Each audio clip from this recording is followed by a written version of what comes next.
Assalamualaikum warahmatullahi wabarakatuh. Halo anak-anak Indonesia, berjumpa lagi di channel YouTube saya Indah Rahmadewi. Tapi sebelumnya silahkan di subscribe, like, beserta share ke grup kalian.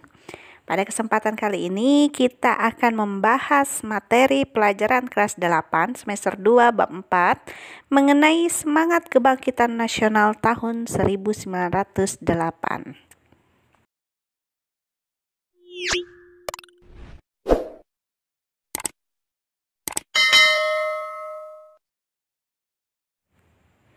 Nah, anak-anak, adapun materi pembelajaran yang akan kita bahas adalah 1. Kondisi bangsa Indonesia sebelum tahun 1908. Kedua, perintis kebangkitan nasional dalam perjuangan kemerdekaan Republik Indonesia. Dan yang ketiga, mewujudkan persatuan dan kebanggaan sebagai bangsa, wujud nilai kebangkitan nasional.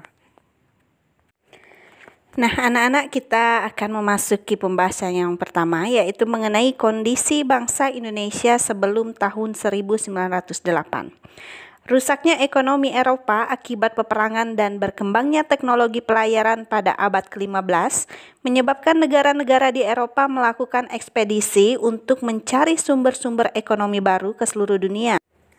Ternyata kemudian bangsa Eropa tidak hanya melakukan perdagangan, melainkan langsung menguasai dan menjajah negara-negara yang mereka anggap baru ditemukan. Awal mula penjajahan Belanda di Indonesia dimulai sejak didirikannya POC pada tanggal 20 Maret 1602. Indonesia dimulai sejak didirikannya POC pada tanggal 20 Maret 1602 dan menyebabkan berbagai bentuk kekerasan yang menimpa rakyat Indonesia.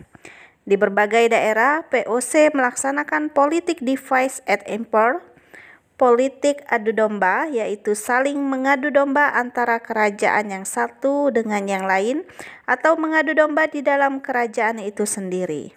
Hal tersebut mengakibatkan melemahnya kerajaan-kerajaan di Indonesia dan merusak seluruh sendi kehidupan masyarakat.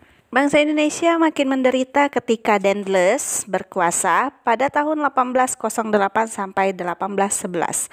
Upaya kerja paksa atau Rodi guna membangun jalan sepanjang Pulau Jawa dari Anyer sampai Panarukan untuk kepentingan militer membuat rakyat makin menderita. Penderitaan pun berlanjut karena Belanda kemudian menerapkan Kalterstelsel atau yang disebut dengan tanam paksa. Rakyat menanami sebagian dari sawah dan ladangnya dengan tanaman yang ditentukan oleh pemerintahan Belanda dan hasilnya diserahkan kepada pemerintah.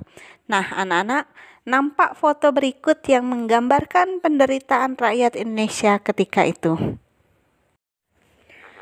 Pembahasan yang kedua yaitu mengenai perintis kebangkitan nasional dalam perjuangan kemerdekaan Republik Indonesia.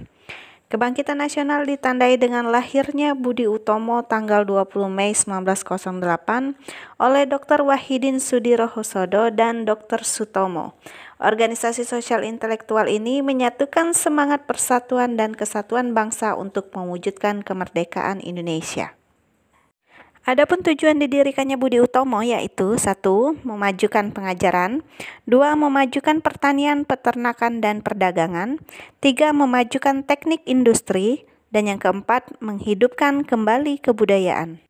Selanjutnya yaitu didirikannya Sarekat Dagang Islam atau yang disebut dengan SDI. Sarekat Dagang Islam merupakan organisasi ekonomi yang berdasarkan pada agama, Islam, dan perekonomian rakyat sebagai dasar penggeraknya. Di bawah pimpinan Haji Saman Hudi, perkumpulan ini berkembang pesat hingga menjadi perkumpulan yang berpengaruh. Adapun tujuan SDI yaitu 1. Memperkuat perdagangan setempat dalam menghadapi perdagangan Tionghoa, serta memajukan perdagangan dengan membantu dalam bidang usaha demi kemajuan kepentingan rohani dan jasmani penduduk pribumi. Selanjutnya yaitu pembentukan Indis Party. Indis Party adalah partai politik pertama di Hindia Belanda, berdiri tanggal 25 Desember 1912. Didirikan oleh 3 serangkai, yaitu E.F. de Wisdekker, Cipto Mangunkusumo, dan Suwardi Suryaningrat, yang merupakan organisasi orang-orang Indonesia dan Eropa di Indonesia. Adapun tujuan dari Indis Party ini yaitu menyatukan golongan di Indonesia dalam kesatuan bangsa dengan menumbuhkan semangat nasionalisme.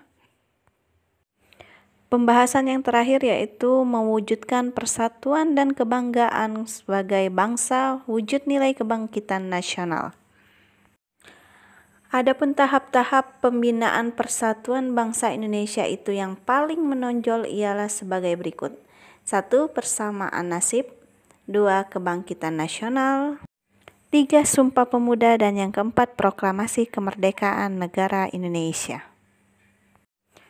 Contoh sikap positif yang berkaitan dengan nilai-nilai kebangsaan yang terkandung di dalam Undang-Undang Dasar 1945 adalah sebagai berikut. Nilai religius, contohnya yaitu percaya dan takwa kepada Tuhan Yang Maha Esa.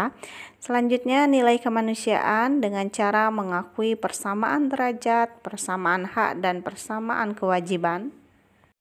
Nilai produktivitas, contohnya perlindungan terhadap masyarakat dalam beraktivitas menuju kemakmuran. Dan yang terakhir yaitu nilai keseimbangan, menjalankan hak dan kewajiban sebagai warga negara yang proporsional. Nah, anak-anak, itulah pembahasan mengenai materi kita pada hari ini. Ibu akhiri wabillahi taufiq wal hidayah. Wassalamualaikum warahmatullahi wabarakatuh. Bye-bye.